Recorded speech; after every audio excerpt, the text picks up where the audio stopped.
ஜீராசி நேயர்கள் அனைவருக்கும் இனிய நல்வாழ்த்துக்கள். எல்லோரும் நன்றாக இருப்பீர்கள். இப்பொழுது மார்ச் மாதம் 16ஆம் தேதி முதல் 22ஆம் தேதி வரையிலான இந்த வார ராசி பலன்கள் எப்படி இருக்கும்ன்றதை பார்த்துடலாம். முதல்ல மேஷம். மேஷராசிக்காரர்களுக்கு சந்திரன் 10ஆம் இடம் 11ஆம் இடம் ராசி என்கின்ற அமைப்பில் இருக்கக்கூடிய ஒரு நல்ல வாரமாகவே இந்த வாரம் அமைஞ்சிருக்குங்க.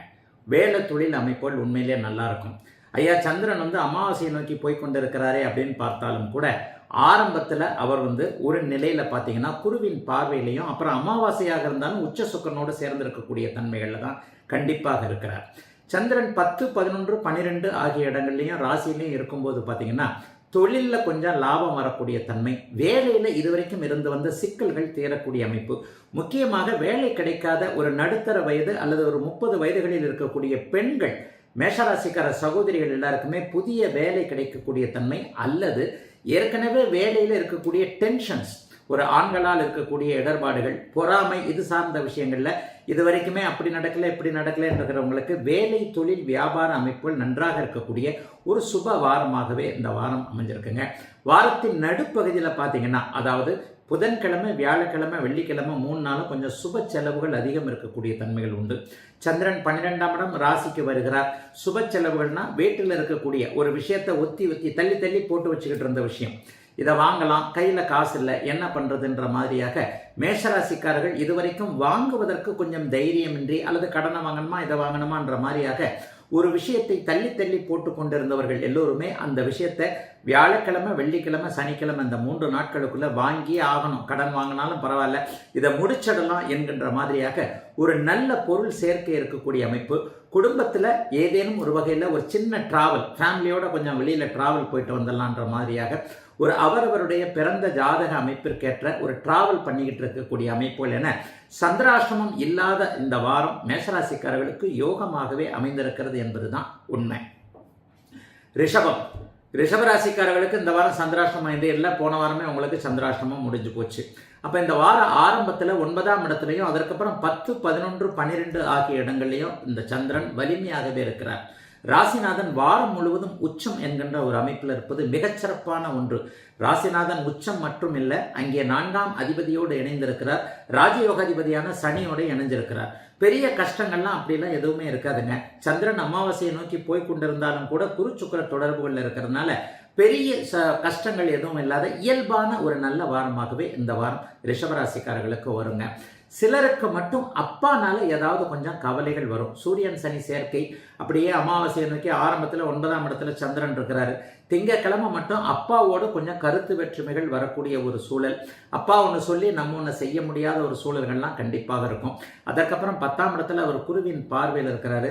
மங்கள யோகங்கள் நிறைவாகவே இருக்கிறது. கடந்த காலத்தில் தொழிலில் எதை பண்ண முடியலன்னு நினைச்சிங்களோ, தொழில் ரீதியாக எதை சாதிக்க முடியல, வேலையில் ஒரு டிரான்ஸ்ஃபர் இல்லை, தொழிலில் இதை பண்ண முடியல, வியாபாரத்தில் வேலைக்காரங்க சரியா இல்லை, உதவியாளர்கள் சரியா இல்லை, வியாபாரமே நல்லா இல்லை, இந்த மாதிரியான விஷயங்கள் எல்லாமே உங்களுக்கு புதன்கிழமை, வியாழக்கிழமை, வெள்ளிக்கிழமை ஆகிய 3 நாட்களும் சக்சஸாக அமையக்கூடிய அமைப்பு அத்தனை பேருக்கும் இருக்குது. அதனை அடுத்து அப்படியே பார்த்தீங்கன்னா வெள்ளி, சனி, ஞாயிறு வாரத்தின் இறுதி நாளான வெள்ளிக்கிழமை, அதுக்கப்புறம் சனிக்கிழமை, ஞாயிற்றுக்கிழமை சட்டம் சார்ந்த விஷயங்கள், போட்டிகள் சார்ந்த விஷயங்கள், இன்டர்வியூ. வெள்ளிக்கிழமை இன்டர்வியூ போகிறவங்க நோட் பண்ணி வச்சுக்கோங்க, அன்றைக்கி போகிற இன்டர்வியூ உங்களுக்கு கண்டிப்பாக சக்ஸஸ் ஆகும். இன்டர்வியூன்றதை நம்ம செலக்ட் பண்ணுறதில்ல, அவங்க தான் கூப்பிடுறாங்க. நம்ம போய் இன்டர்வியூ தேதியை மாற்றி வையலாம் சொல்ல முடியாது. ஆனால் ரிஷபராசிக்கார இளைய பருவத்தினருக்கு வெள்ளிக்கிழமை, ஏன்னா சனிக்கிழமை, ஞாயிற்றுக்கிழமை பெரும்பாலும் லீவாக இருக்கும். அப்போ வெள்ளிக்கிழமை பண்ணக்கூடிய அத்தனை நிகழ்வுகளும் உங்களுக்கு அருமையாக இருக்கக்கூடிய இன்டர்வியூ மாதிரியான விஷயங்கள் சக்ஸஸ் ஆகக்கூடிய, போட்டிகளில் ஜெயிக்கக்கூடிய ஒரு நல்ல வாரமாகவே அமைஞ்சிருக்குதுங்க.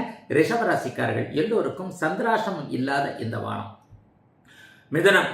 மிதுன ராசிக்காரர்களுக்கு வாரத்தின் முதல் நாள் சந்திராஷ்டமம். திங்கக்கிழமை மட்டும் உங்களுக்கு சந்திராஷ்டமம். திங்கக்கிழமை சாயந்தரம் 6:14 வரைக்குமே சந்திராஷ்டம அமைப்புகள். ஆக வாரத்தின் ஆரம்பம் சந்திராஷ்டமமாக அமைந்தாலும் கூட செவ்வாய் புதன் 2 நாளும் பார்த்தீங்கன்னா 9, 10, 11 ஆகிய இடங்களில் சந்திரன் வந்துடுறாரு. ஐயா, 9ஆம் இடத்துல போய் அவர் ராகுவோட சேர்றாரே, ஏதாவது கெடுதல்கள், பாக்கிய தடைகள் எதனா ஏற்படுமானா குருவின் பார்வையில் தான் இருக்கிறார். 10ஆம் இடத்துல உங்களுக்கு அவர் அமாவாசை அமைப்பில் போகிறாரு. அப்போ கூட உச்ச சுக்கிரனுடைய தொடர்புகளில் தான் இருக்கிறார். இந்த வாரத்தில் பெரிய கஷ்டமெல்லாம் மிதுன ராசிக்காரர்களுக்கு இருக்காதுங்க. வாரத்தின் முதல் நாளான திங்கக்கிழமை மட்டும் யாரையும் அறிமுகப்படுத்திக்க வேண்டாம். புதுசாக ஒரு விஷயத்தை ஆரம்பிக்கிறது, அல்லது சோஷியல் மீடியாவில் அப்படி இதாக இருக்கிறது இப்படி இதாக இருக்கிறது, ஒருத்தர் ஆரம்பித்து கையெழுத்து போடுறது, ஒரு கேரண்டி கையெழுத்து, ஒரு ஷூரிட்டி கையெழுத்து, அவர் கொடுக்குறாருன்னா இவர் நான் கொடுக்குறேன், அவர் கொடுக்கலன்னா என்கின்ற மாதிரியாக ஒருத்தரை நம்பி செய்யக்கூடிய எந்த வேலையும் மிதுன ராசிக்காரர்கள் வாரத்தின் முதல் நாளான திங்கட்கிழமை மட்டும் செய்யாமல் செவ்வாய்க்கிழமையிலிருந்து ஒரு இயல்பான நாளாகவே இருக்கும். திங்கக்கிழமை டிராவலில் போகிறவங்க மட்டும் கொஞ்சம் கவனமாக இருங்க. என்ன கவனம்னா, கையில் சூட்கேஸ் வச்சுருக்கிறவங்க, சூட்கேஸில் பணம் வச்சுருக்கிறவங்களாம் கொஞ்சம் பத்திரமா இருக்கணும்.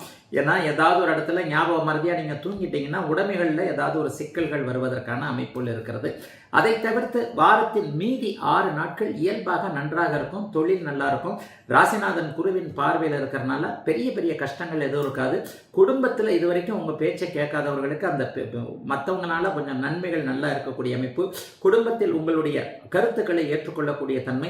இளைய பருவத்தினர் எல்லோருக்குமே திருமணம் சார்ந்த விஷயங்களில் இதுவரைக்கும் இல்லாத அளவிற்கு திருமண உறுதிகள் கிடைக்கக்கூடிய தன்மைன்னு மிதுன ராசிக்காரர்களுக்கு வயதிற்கு ஏற்றாற் போல பெரிய கஷ்டங்கள் எதுவும் இல்லாத இயல்பான ஒரு நல்ல வாரமாகவே இந்த வாரம் அமைஞ்சிருக்குதுங்க. வாரத்தின் முதல் நாள் மட்டும் பண விவகாரத்தில் அதே மாதிரி வாக்கு கொடுக்கறதுல பேசுறதுல கொஞ்சம் நிதானமாக இருக்க வேண்டிய வாரமாக அமைஞ்சிருக்குதுங்க இந்த வாரம் அத்தனை மிதுன ராசிக்காரர்களுக்கும். கடகராசிக்காரர்களுக்கு வாரத்தின் முதல் நாள்ல இருந்தே சந்திராஷ்டமம் ஆரம்பிக்குது. சந்திரன் என்னன்னு பார்த்தீங்கன்னா அமாவாசையை நோக்கி நெருங்கி இருப்பார், ராகு கூடயும் சேர்ந்து இருப்பார். ஆனாலும் பெரிய கஷ்டம் இருக்காதுங்க, குருவின் பார்வையில் இருக்கிறார். திங்கட்கிழமை சாயந்தரம் 6:14 சந்திராஷ்டமம் ஆரம்பிச்சு அப்படியே செவ்வாய்க்கிழமை புதன்கிழமை முழுக்க, புதன்கிழமை நைட்டு 11:36 தான் சந்திராஷ்டமம் விலகு. ஆக நியாயமாக கடகராசிக்காரர்களுக்கு செவ்வாய்க்கிழமை புதன்கிழமை ஆகிய 2 நாட்களும் சந்திரன் 8 மறைந்திருக்கிறார், கூடுதலாக ராகுவோடு இணைந்திருக்கிறார், கூடுதலாக அமாவாசை சந்திரனாக இருக்கிறார். இவ்வளவு மைனஸ் இருந்தாலும் கூட அவர் குருவின் பார்வையில் இருக்கிறார். பெரிய கஷ்ட நஷ்டங்கள் எதுவும் ஏற்படாதுங்க. ஆனால் வாரத்தின் முதல் 3 நாட்கள் கொஞ்சம் கடகராசிக்காரர்களுக்கு டல்லாக இருக்குங்க. திங்கக்கிழமை கூட அப்படி இப்படின்னு எதனா சொல்லி சமாளிச்சிருவீங்க. ஆனால் செவ்வாய்க்கிழமையும் புதன்கிழமையும் அப்படி ஆயிடுமோ இப்படி ஆயிடுமோன்னு வந்து எதிர்பாராத ஒரு அமைப்புகளில் ஒரு மனக்கலக்கம். அப்படி நடந்துரும் இப்படி நடந்துரும், அது வராது இது வராது, அவர் கால வாரிடுவார் இவர் கால வாரிடுவார், நம்ம சரியாக தான் செய்கிறோமா இல்லையான்னு எதையோ ஒரு இழந்தார் போல அல்லது இழக்கப் போவதை போல ஒரு மனக்கலக்கங்கள் கண்டிப்பாக இருக்கும்.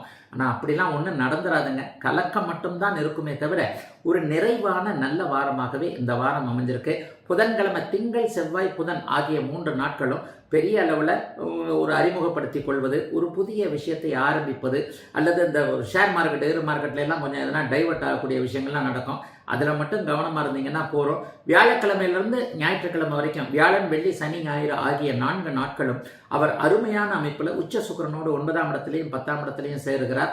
குடும்பத்தில் இருந்து வந்த குழப்பங்கள் தீரும், தொழில் நிலைமைகளில் இருந்து வந்த கலக்கங்கள் தீரும், நஷ்டங்கள் சரியாகும் என்கின்ற ஒரு நம்பிக்கைகள் வரக்கூடிய தன்மைகள் உண்டு.